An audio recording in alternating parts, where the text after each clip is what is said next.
Well, back here at home, a vigil for Charlie Kirk is happening tonight in downtown L.A. Fox 11's Matthew Seedorf, he joins us live as supporters are gathering at the Federal Building. Any protesters there, Matthew? Yeah, no, Marla. Actually, everything was peaceful. No counter-protesters or anything like that tonight. It actually wrapped up, I'd say, about 30 minutes ago. You can see that there are still some stragglers here that were here for this vigil. But if you take a look at this video, you can see the crowd that was here just a little while ago. Dozens of people holding candles, saying prayers, even singing. People coming from all over the LA area. I'll see if I can interrupt real quickly. Sorry, Gianna drove in from the San Fernando Valley to be here tonight. What inspired you to be a part of this tonight?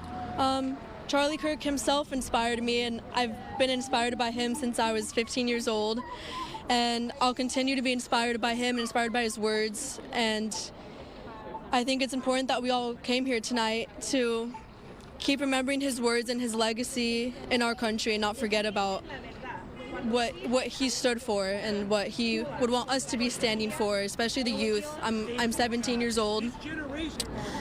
I want to continue his mission and continue spreading his words, and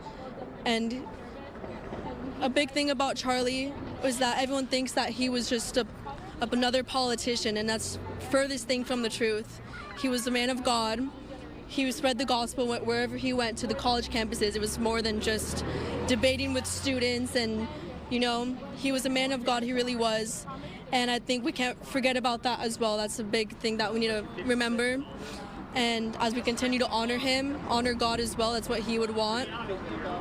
And never forget just our country. It's our country that matters and that we need to continue defending.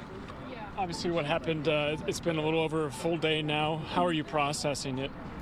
It's been a lot because he was my biggest role model, and I really aspired to do some of what he did. He did so much, only 31 years old, and he made a huge effect on our country and helped so many of the youth just learning more, and whether it was like the debating or hearing. Everyone has seen him on his Instagram and just different ways, whatever perspective we have on him. He's made such an influence and helped so many people. He's helped me. He's the reason I even came to deeper in my faith with Christ. He's the reason that I got educated in politics and am the way I am now, and I'm not going to let go of that. So it's been a lot. I think my last question, there are people, and I'm sure you see the comments on social media, that people out there believe that he is divisive. Mm-hmm. How do you respond to that?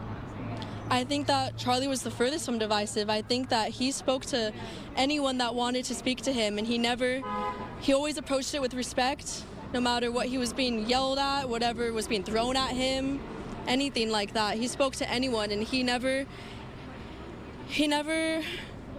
judged, and he was always kind.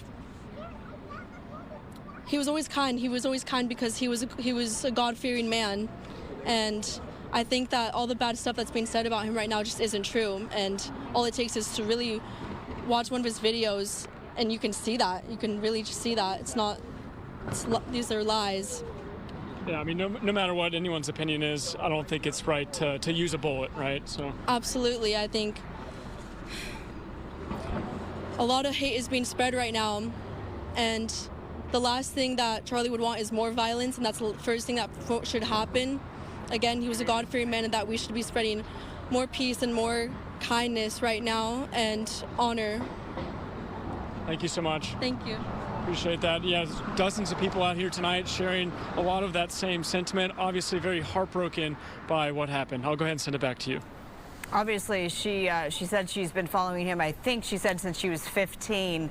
That gives you a sense of followers, and that's who he really wanted to touch, was the youth in this country. Matthew, can you give an average age of the people who were there? You said dozens of people. Yeah, I mean, it was a good mix. I mean, there's definitely a lot of young people, especially young people that are still here, but I'd say there were a lot of ages here. It was a wide variety, but you do mention the youth, and I mean, that was his focus on those college campuses. Yeah, I mean, he started that organization when he was 18 years old and kept it going and expanded it. And, he was controversial by design. You know, he welcomed to hear those who didn't agree with him. He said, if you don't agree with me, I want you to come to the front of the line and, as he would say, Matthew, prove me wrong. Exactly, and that's that's kind of what makes the America great, right? You can have differences of opinions and you can talk it out, but you know, it's unfortunate when someone takes matters beyond that. All right, Matthew Seedorf, thanks for that tonight.